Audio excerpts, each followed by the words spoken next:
Pertanyaan selanjutnya dari Ibu Marta Wenyi di Kupang. Maaf ya kalau ada penyebutan nama.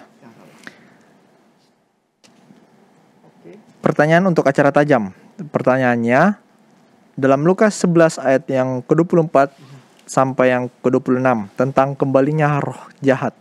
Apa maksudnya ayat ini? Saya tidak mengerti. Apakah rumah yang dimaksud adalah rumah dalam artinya sebenarnya atau artinya adalah hati kita? Mohon dijelaskan Pak Pendeta. Terima kasih, Tuhan memberkati. Silakan Pak Pendeta. Dibacakan. Baik Pendeta, kita akan bacakan dari Lukas 11 ayat 24 sampai 26. Kembalinya roh jahat, ayat 24.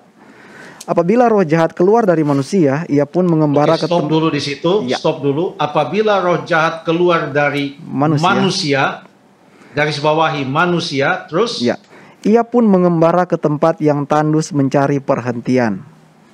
Dan karena ia tidak mendapatnya, ia berkata, "Aku akan kembali ke rumah yang telah kutinggalkan itu." Oke, aku akan kembali ke rumah yang Telah kutinggalkan itu. Sementara di ayat yang 24 bagian awal, roh jahat itu keluar dari manusia, lalu dia sekarang mau kembali ke rumah yang ia tinggalkan, berarti ada kaitannya dengan manusia. Ya, betul. Oke, dibaca terus. Oke, dalam ayatnya yang ke-25, maka pergilah ia dan mendapati rumah itu bersih tersapu dan rapi teratur. Ayat 26. Terus? Lalu ia keluar dan mengajak 7 roh lain yang lebih jahat daripadanya, dan mereka masuk dan berdiam di situ.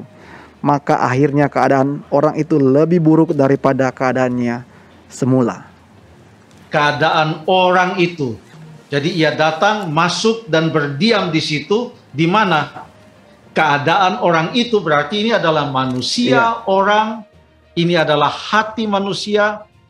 Ini adalah manusia itu secara keseluruhan yang kalau ia tidak membiarkan hatinya dipenuhi oleh Roh Kudus dan tidak membiarkan dirinya menjadi tempat kediaman Roh Allah dan tidak dikuasai oleh Yesus, hidupnya hampa. Itu adalah tempat yang paling rapih, yang paling sudah dibersihkan, dan karena tidak ada di sana Roh Tuhan, sama seperti kehidupan Raja Saul, karena Roh Allah sudah meninggalkan dia, maka dengan sendirinya roh yang jahat itu akan datang. Jadi ini betul seperti yang dikatakan oleh Ibu Marta Wenyi yang ada di Kupang, bahwa ini menggambarkan manusia, orang, hatinya. Terima kasih.